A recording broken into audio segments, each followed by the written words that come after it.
Je veux revenir sur la notion de communautarisme. On parle beaucoup actuellement de la crise de la laïcité. J'en ai déjà parlé, mais je voudrais aborder le problème sous un autre angle, en tout cas prolonger ma réflexion à ce sujet.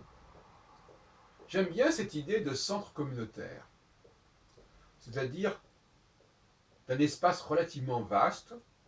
Par exemple, au MJLF, Mouvement Juif Libéral de France, ils ont un immeuble entier. Et c'est pas mal, un centre, une espèce de petite cité, de petite ville, de petits quartiers même, pourquoi pas. Pourquoi pas revenir à l'idée d'un ghetto, mais pas dans le sens négatif du terme. On dit bien un quartier chinois, on dit bien un quartier juif, etc. Ça me paraît une bonne... Il y a certainement aussi d'autres types de quartiers. Je pense que le mot quartier devrait être associé à une certaine forme de particularité de ce quartier, hein, qui doit rassembler des gens qui se ressemblent, euh, qui ont le même profil. Et quand on passe d'un quartier à l'autre, eh bien, on change de couleur, on change d'atmosphère, pourquoi pas. La notion de quartier me paraît une bonne formule, j'aime bien d'ailleurs parce que ça fait penser au 4, et que je travaille beaucoup sur le 4. On peut diviser toute structure, une ville en 4, on peut diviser une structure astronomique en 4, et pourquoi donc pas en 4 un espace. Donc la division en 4 ou en 8, enfin en 4 en tout cas, de la cité, qui a donné donc le mot quartier.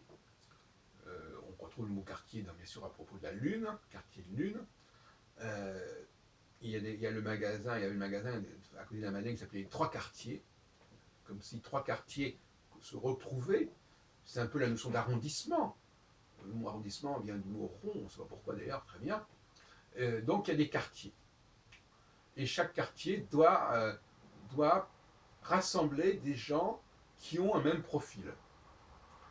Euh, Ça me paraît une très bonne façon de formuler le communautarisme, euh, dans une sorte de cohabitation, de coexistence, chaque quartier ayant sa façon de manger, ayant ses lieux de culte, ayant des pratiques qui lui sont propres, et pouvant communiquer sur l'agora, sur le forum, qui est une espèce de lieu de rassemblement, de centre-ville en quelque sorte, où là, quelque part, les différents quartiers convergeraient en quelque sorte.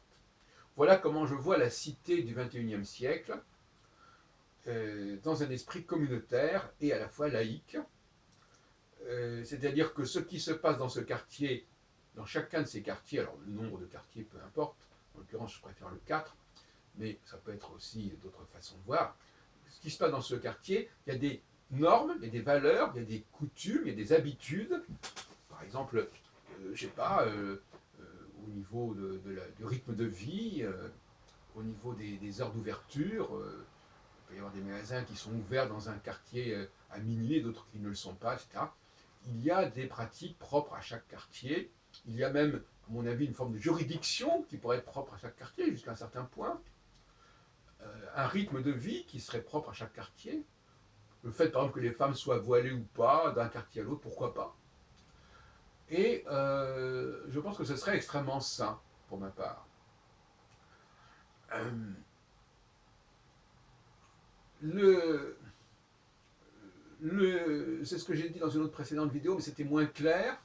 Donc la laïcité impliquerait une division de l'espace. C'est-à-dire que, de toute façon, au nom de la laïcité, on ne peut pas occuper tout l'espace public. On ne peut occuper qu'une partie de cet espace. Donc ça, c'est déjà une laïcité qui limiterait l'affirmation communautaire à un espace bien défini.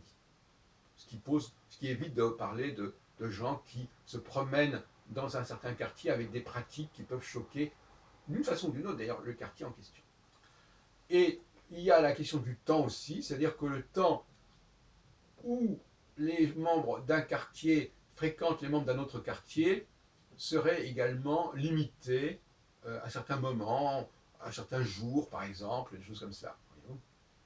Et pourquoi je parle de 4 et de 8? Parce que d'une certaine façon, il faut assumer au sein de chaque quartier le masculin et le féminin, les hommes et les femmes. Et ça aussi, ça correspond à des pratiques différentes, des modes fonctionnement différent. Et donc, chaque quartier doit aménager à sa façon, à sa guise, les relations entre les hommes et les femmes, en toute liberté, mais malgré tout, c'est un élément essentiel à respecter. Il faut respecter la sensibilité masculine et féminine au sein de chaque quartier, au sein de chaque ensemble. Voilà ce que je voulais vous dire sur cette question, qui ça me paraît un petit peu novateur quelque part. Cette notion de ce que j'appelle la limitation de l'espace. La laïcité ne peut pas se comprendre sans une maîtrise de l'espace-temps. Voilà.